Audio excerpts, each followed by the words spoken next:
शंकर जी का आवाहन किया तो शंकर जी प्रकट हो गए। और जैसे ही शंकर जी प्रकट हुए, भगवान शंकर ने कहा कि चक्रवर्ती जी इतने उदास क्यों हो? और मैंने कभी नहीं देखा इतना उदास आपको जितना आज देख रहा हूं। उदास क्यों हो? भगवान शंकर बार बार पूछ रहे हैं। तो दशरथ जी ने कहा इसलिए कि मेरी इच्छा है, यदि आप उस इच्छा को पूरा करा दें तो मैं अभी प्रसन्न हो जाऊंगा। अरे बिल्कुल तुम्हारी इच्छा को मैं पूर्ण करूंगा, ऐसी क्या बात। अच्छा, जब एरा नथु खैराओं की इच्छा की पूर्ति कर देते हैं शंकर जी, कर देते हैं कि नहीं है?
पुतला बनाओ, शिव जी बिठाल दो, हो गया कब्जा। क्यों भाई, हो गया कि नहीं? यही तो कंडीशन है।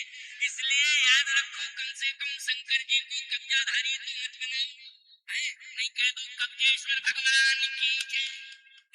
कब्जा करने वाले भगवान यही है। अरे इंसानों, ये तुम्हारी बुद्धि का खेल है कि तुमने जगह को पाने के लिए, उसका अधिग्रहण करने के लिए एक देवता को माध्यम बनाया, और उन देवों में भी महादेव को बना दिया कि महादेव जी को बिठा दिया। और ऐसे भोले भाले हैं कि बैठ जाते हैं। अच्छा, बैठ भी जाते हैं, बैठ जाते हैं कि नहीं? अच्छा, एक बात बताएं, कोई भोले बाबा का विरोध भी नहीं करता, क्योंकि और मंदिरों में जाने में थोड़ा सा प्रतिबंध है, लेकिन भोले बाबा के चबूतरा पे चढ़ने में बोलो भाई कोई प्रतिबंध हो तो जरा बता दो। कोई भी चला जाए, कहीं भी जल चढ़ा दे और तुरंत। अच्छा, एक बात बता दो आपको, घंटा भी कभी भी बजा दे और नहीं है घंटा में डमरू, हर आदमी का मुंह डमरू बन जाता है। क्यों भाई बन जाता नहीं? हर व्यक्ति का मुंह डमरू, बाबा बोले प्रसन्न होकर डमरू बजेगा। गजब की बात है। बोलो कितना प्रभावित किया है भोले बाबा ने तुम लोगों ने भोले बाबा के व्यक्तित्व को कितना स्वीकार किया है। यही एक भोले बाबा की जनप्रियता है, जनप्रियता है। इसलिए भोले बाबा जब सामान्य से सामान्य की बात सुनते हैं तो क्यों नहीं सुनेंगे भगवान राम के पिताश्री की बात। और जैसे ही भोले बाबा प्रकट हुए, चक्रवर्ती मांगो, उदास क्यों हो, मांगो मांगो। दशरथ जी ने कहा मेरी इच्छा है। क्या इच्छा है बोलो? इच्छा यही है, बताओ बताओ, संकोच मत करो, जो इच्छा हो वो बता दो। दशरथ जी ने कहा वचन मोरी तजी रही ग्रही, पर हर सील सने। राम मेरी बात न माने और अयोध्या का वो त्याग न करे, मेरी आज्ञा का बहिष्कार कर दे, लेकिन राम जो है अयोध्या का त्याग न करे। मेरी अवज्ञा हो जाए मुझे चिंता नहीं। वचन मोर तज रही मोर तज रही परिहरशील सने। भगवान शंकर ने कहा कि इस पर इतना उदास होने की क्या जरूरत है, राम जी रह जाएंगे, बस बस यही तो मैं चाहता हूं।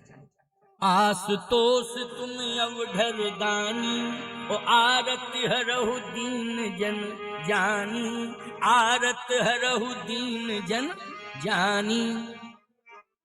शंकर जी ने कहा कि चिंता मत करो। आंख बंद की, जैसे ही आंख बंद की प्रभु राम का दर्शन हो गया भोले बाबा। अच्छा बोलो भाई, जब भगवान के दर्शन की लालसा उत्पन्न होती है तो सबसे पहले आंख बंद होती है। क्यों भाई? आप कहो महाराज फिर दर्शन क्या होंगे जब आंख ही बंद है, तो दर्शन क्या होंगे? एक बात आपको बतावें, आंख बंद हो जाती है और ये अनुभव होने लगता है कि नहीं प्रभु अब प्रकट होने वाले हैं, होने वाले हैं, होने वाले हैं। क्यों? आंख खुली रहेगी तो संसार दिखाई देगा। जब संसार को देखना बंद कर दोगे तभी परमात्मा का दर्शन होगा प्यारे। और संसार यदि इन आंखों से देखते रहोगे तो भगवान का दर्शन होने वाला नहीं है। इसलिए लोचन मगरामहि उर आनी दीनु पलक कपाट सयानी। किशोरी जी ने नैन मार्ग से भगवान को हृदय में हृदयस्थ किया तो नेत्र बंद कर लिए। बोलो भाई, है लोचन मग राम ही उर आनी दीनऊ पलक कपाट सयानी। पहले तो नैन मार्ग से ही भगवान को प्रवेश दिलाया है और जैसे भगवान हृदय में हृदयस्थ हो गए तो नेत्र बंद कर लिए। अब संसार को देखने की कोई आवश्यकता नहीं है। इसलिए भैया ध्यान से मेरी बात को सुनना, भगवान को पाने के लिए हमें थोड़ा संसार से दूरियां बनानी पड़ेंगी। हम ये नहीं कहते कि तुम संसार छोड़ दो, घर छोड़ दो, अपने अधिकारों को समाप्त कर दो, अपने परिवार को छोड़ दो, हम ये नहीं कह रहे हैं। हम ये कह रहे हैं कि अपने परिवार को और अपने अधिकार को भगवान के चरणों में समर्पित कर दो, बस तो भगवान का दर्शन हो जाएगा। बोलो गलत बात है क्या? हम ये कहां कह रहे हैं कि छोड़ दो? परिवार को, घर द्वार को, अधिकार को भगवान के चरणों में समर्पित कर दो। तेरा तुझको अर्पण क्या लागे मेरा। मीराबाई ने यही तो किया था। इसी कलयुग में ही तो भगवान का दर्शन किया है, लेकिन उसने सब कुछ किसके चरणों में समर्पित कर दिया? भगवान श्याम सुंदर के चरणों में समर्पित किया। तो बोलो भगवान मिल गए कि नहीं मिल गए? मिले भगवान, मिले। तो आज दशरथ जी कहते हैं कि बचन मोरी तज रहे ग्रह। शंकर जी ने कहा कोई बात नहीं, मुझे विचार करने दो। शंकर जी ने नेत्र बंद किए, भगवान प्रकट हो गए हृदय मंदिर में। कहा प्रकट हुए? हृदय मंदिर में प्रकट हुए। नेत्र बंद हुए तो हृदय मंदिर में भगवान का दर्शन होने लगा। क्योंकि हृदय जब नेत्र बंद हो जाते हैं तो हृदय मंदिर में भगवान प्रकट हो जाता है और हृदय मंदिर में ही भगवान के दर्शन का आनंद प्राप्त हो जाता है। तो जैसे ही नेत्र बंद किए तो हृदय में भगवान प्रकट हो गए। जैसे ही प्रकट हुए, कहा भोले बाबा क्या चाह रहे हो? मैं यही चाह रहा हूं कि आप की इच्छा क्या है ये बताओ, और जो आप चाह रहे हैं वही हम चाह रहे हैं। अब आप बताइए आपकी इच्छा क्या है? मैं सूत्र दे रहा था कि प्रभु की इच्छा में अपनी इच्छा मिलाओ, अपनी इच्छा में प्रभु की इच्छा मिलाओ। और शंकर जी जैसा राम भक्त कोई दुनिया में नहीं है। भगवान शंकर सबसे बड़े राम भक्त हैं, याद रखना। वही शिव 11 में रुद्र में हनुमान बने तो हनुमान जी राम भक्त हो गए। वस्तुतः है कौन? भगवान शंकर। आपकी क्या इच्छा है? आप अपनी बात तो बताओ। शंकर जी ने कहा कि आपकी इच्छा मुझे पता नहीं, लेकिन आपके बाप की इच्छा पता है। आपके बाप की क्या इच्छा है? अच्छा हमारे बाप की क्या इच्छा है बताओ? आपके बाप की इच्छा यह है बचन मोरी तज रहे ग्रह परिहरशील शनि। राम अयोध्या में रहे, अयोध्या छोड़ के ना जाए, भले ही मेरी अवज्ञा कर दे। ये आपके बाप की इच्छा है। भगवान राम ने कहा कि मेरी इच्छा ये है कि मैं वन में रहूं, भवन में नहीं, वन में। अब आपकी क्या इच्छा है भोले बाबा? शंकर जी बोले जो आपकी इच्छा है वही मेरी इच्छा है। यदि आपकी इच्छा वन में रहने की है तो मेरी भी इच्छा यही है, क्योंकि प्रभु की इच्छा में मेरी इच्छा है। एक एक बात को सुनना, बिल्कुल बहुत महत्वपूर्ण बात है। केवल इधर उधर की बातों को सुनकर के जीवन को भ्रम में डालना और जीवन को पूरी तरह से अस्तित्वहीन करना ये मनुष्य का लक्षण नहीं है। मैंने क्या कहा? ये अज्ञानी का लक्षण है और यही पशु संस्कृति है कि लक्ष्य से भटक जाना। बोलो यही पशु संस्कृति है कि नहीं? लक्ष्य से भटक जाना। और आज लक्ष्य मिल गया है और मंजिल पाने का अवसर आ गया है। बस थोड़ा सा कथा में सावधान रहना पड़ेगा, और नहीं रहो तो सावधानी अति दुर्घटना घटी। फिर बाद में मत कहना कि महाराज जी क्यों नहीं बताया हमको, आप कथा के द्वारा बता देते तो हम तो बता ही रहे हैं। लेकिन लक्ष्य को पाना है तो एक एक शब्द को सुनना है, समझना है, उस पर चलना है, तभी जो है मंजिल मिलेगी, नहीं तो भटके ही रह जाओगे। इसलिए आओ, अंतिम बात है ये, प्रभु राम ने कहा कि मेरी इच्छा है वन में रहूं, लेकिन आपके पिता की इच्छा है, शंकर जी ने कहा भवन में रहे। लेकिन यदि आपकी इच्छा है तो मेरी भी यही इच्छा है, आपकी इच्छा में मेरी इच्छा है, आप वन में रहना चाहते हैं, मेरी भी यही इच्छा है। लेकिन पिताश्री को कौन समझाएगा? भगवान शंकर ने कहा कि हम दोनों मिलकर के उनको समझाएं, अकेले हमने ही ठेका नहीं लिया, आप भी हमारे सहयोगी बन जाओ, कुछ हम समझाएं, कुछ आप समझाओ और समझा ले जाए। क्या समझा ले जाएं? यही कि जो प्रभु राम आपकी इच्छा है वही दशरथ जी की इच्छा हो। देखो ये प्रसंग बड़ा अटपटा है, बोलो, और बड़ा गहरा गंभीर प्रश्न है ये, और इसका उत्तर भी आपको अभी मिलने वाला है, चिंता मत करना। यद्यपि बज गए हैं 6-5, लेकिन क्या करें, हम फंस गए हैं। अब हमें निकलना तो है, रास्ता नहीं मिलेगा तो कहां से निकलेंगे? हम छलांग लगा जाएं क्या? नहीं नहीं, थोड़ा रास्ता बना रहे हैं जिससे हम निकल जाएं और हमारी बात पूरी हो जावे। इसके बाद जो है फिर आप सुनना, कथा बढ़िया प्रेम से सुनना। रोज 5 मिनट पहले छोड़ते थे, आज 10 मिनट बाद छोड़ेंगे, क्या दिक्कत की बात है इसमें? है? क्यों भाई, दिक्कत है क्या? है? कितनी मशक्कत करते हो तब समय मिलता है।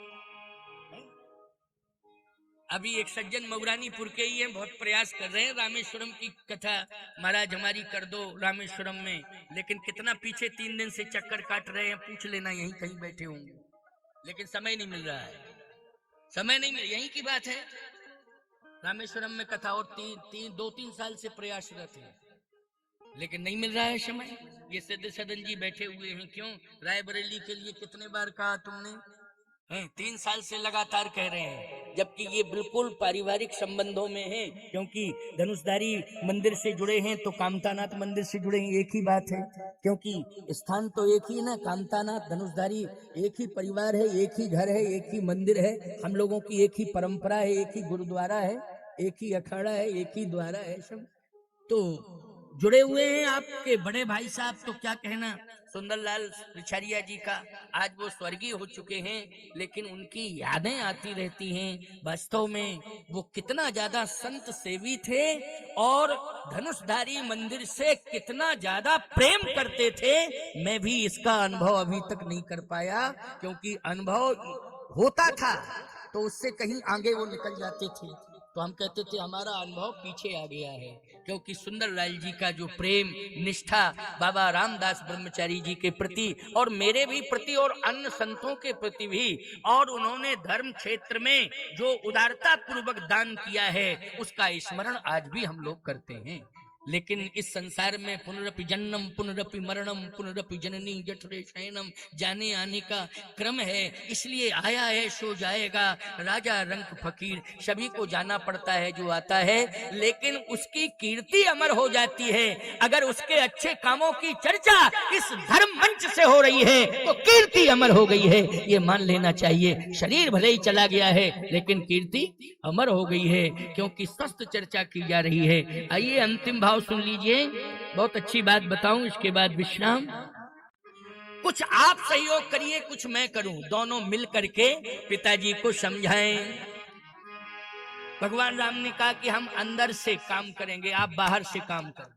हम अंदर से काम करेंगे, आप बाहर से, और दोनों मिल करके समझा ले जाएंगे, पिताजी के मन को मोड़ देंगे।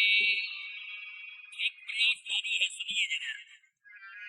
भगवान राम अंदर से प्रेरणा दे रहे हैं, बाहर से शंकर जी धर्म की व्याख्या कर रहे हैं।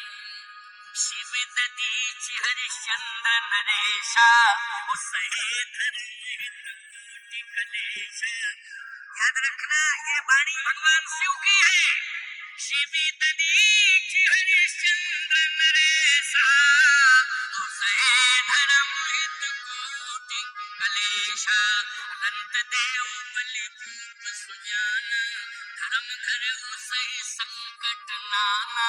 और फिर वही कैकेयी जी की बात आ गई, रघुकुल रीति सदा चली आई, वो प्राण जाहि वर वचन न जाई, शिवि दधीचि हरिश्चंद्र नरेशा रंत देव बलि भूप सुजाना। भगवान शंकर ने कहा राजा रंत देव की कथा पढ़ी? हाँ पढ़ी। हरिश्चंद्र जी की कहानी कथा पढ़ी? हाँ पढ़ी है महाराज। अगर आपने पढ़ा है तो अर्थ क्या निकाला ये बताओ। शिव जी कह रहे हैं किससे? भगवान राम अंदर बैठे हैं और बाहर शिव जी खड़े हैं और दशरथ जी महाराज के हृदय को परिवर्तित करने में दोनों लगे हुए। अगर आपने सुना है पढ़ा है तो बताओ। अर्थ यही है, सहे धर्म हित कोटि कलेशा। क्लेश मिला, राज्य चला गया, संपत्ति चली गई, काशी के बाजार में बिकना पड़ा, लेकिन उन्होंने सत्य और धर्म को नहीं छोड़ा। राज्य छोड़ दिया, मुकुट त्याग दिया, सम्मान को त्याग दिया और पूरे परिवार के साथ निकल पड़े सत्य और धर्म की रक्षा करने की। यहां तक कंडीशन आई काशी के बाजार में कि बाप को अलग किया गया और माँ बेटे को अलग कर दिया गया। बोलो, एक ही नगर में जहां बाप अलग रहता हो, माँ बेटे अलग रहते हो और दोनों का मिलन ना हो, इस प्रकार से प्रतिबंधित किया जाए। ईमानदारी के साथ बताओ, व्यक्ति टूट जाएगा, रूठ जाएगा, फूट जाएगा। बोलो, टूट फूट जाएगा कि नहीं?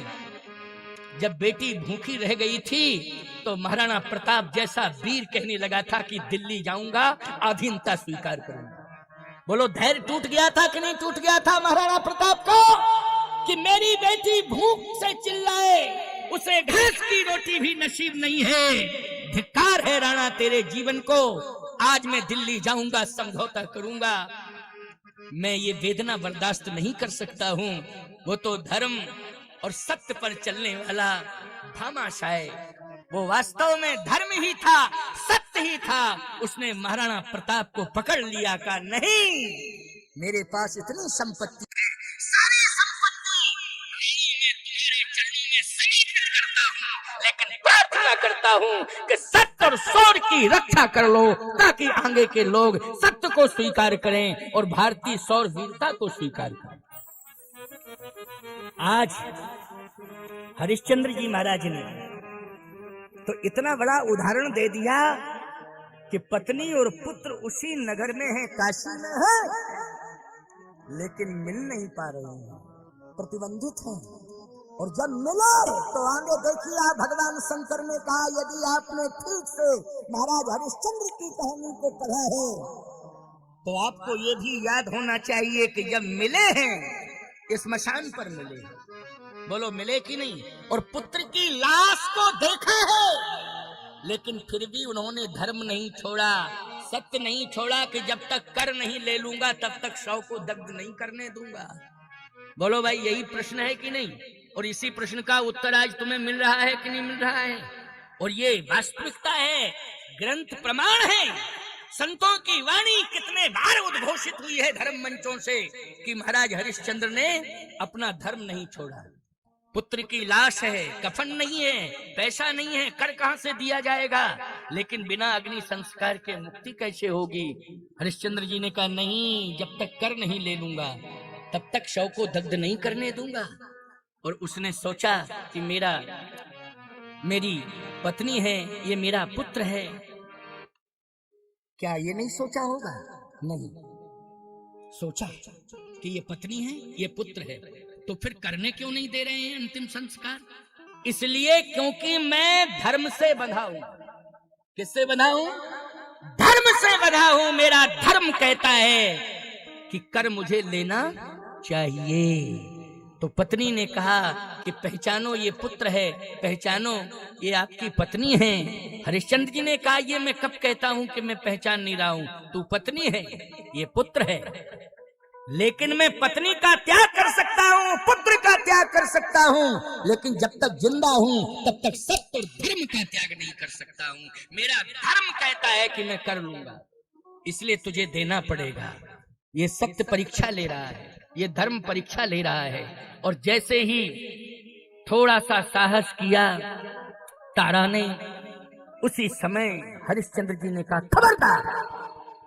दशरथ जी महाराज देख रहे हैं कि रोका जा रहा है, और ऐसे नहीं ललकार के, जैसे कोई अपरिचित व्यक्ति को डांटा जाता है ना, जिससे कोई परिचय नहीं होता है, उसे फटकारा जाता है, डांटा जाता है, इसी तरह से भाव भंगिमा में महाराज श्री हरिश्चंद्र ने कहा खबरदार, अगर तूने बिना करके शव को दग्ध किया तो आज पुत्र के साथ में तू भी निष्प्राण होगी, तू भी निष्प्राण होगी। तेरी अंतिम श्वास आज तेरे बेटे की लाश के सामने निकलेगी। मां बेटे दोनों ही निष्प्राण माने जाएंगे। अभी तो पुत्र है, तू भी निष्प्राण होगी। उसने कहा कि मैं पत्नी हूं, मेरा अधिकार है, आप पति हैं। अगर नौकरी भी कर रहे हैं तो फिर जो अधिकार पत्नी पति को मिला है उसमें पत्नी भी शामिल हो जाती है। बोलो हो जाती है कि नहीं हो जाती? बस अंतर इतना है कि आप ड्यूटी दे रहे हैं, लेकिन ड्यूटी से जो भी आपको मिल रहा है सत्य धर्म का संबल, उसकी अधिकारिणी मैं भी हूं। बोलो है कि नहीं? इसलिए मुझे भी अधिकार है। भले ही आप जो है कर मांग रहे हैं, लेकिन मोक्ष दिलाने का अधिकार मुझे भी है कि मेरे बेटे को मोक्ष मिल जाए। इसलिए साहस करके वो जैसे ही आगे बढ़ी और शव को दग्ध करना चाहती है, उसी समय हरिश्चंद्र जी ने हाथ से एक शस्त्र उठाया। अब वहां तमाम लकड़ी पड़ी रहती हैं स्मशान पर, तो क्यों भाई, वहां तो अग्नि संस्कार होता है। तो एक लकड़ी को उठाया और जैसे ही उठा करके वार करना चाहा, उसी समय सत्यनारायण भगवान प्रकट हो गए। भास्कर हरिश्चंद्र, तेरे सत्य की परीक्षा हो गई। उसी समय सत्यनारायण भगवान ने रोहित पर दृष्टि डाली और जैसे ही कृपा दृष्टि हुई, रोहित खिलखिला करके हंस पड़ा और भगवान के चरणों में साष्टांग प्रणिपात करने लगा। अपने माता पिता के चरणों में प्रणिपात करता है। गई बहोर गरीब निवाजू, सरल सबल साहिब रघुराजू। जो चला गया था हरिश्चंद्र जी का, धर्म और सत्य के कारण वापस आ गया कि नहीं आ गया? पुत्र भी मिल गया, सत्य और धर्म की रक्षा भी हो गई। लेकिन आज तुम पुत्र के पीछे सत्य छोड़ रहे हो, धर्म छोड़ रहे हो। विचार करो। बस दशरथ जी ने जैसे ही नेत्र खोले, उसी समय तुलसीदास जी ने लिख दिया आसमन गुनय। गुनय यानी मन जो है बदल रहा है। पहले मन क्या था? राम बन जाएं। लेकिन हरिश्चंद्र की कहानी, रंतदेव की कहानी, दधीच की कहानी, इनको याद किया और इनके कर्तृत्व और व्यक्तित्व पर चिंतन हुआ।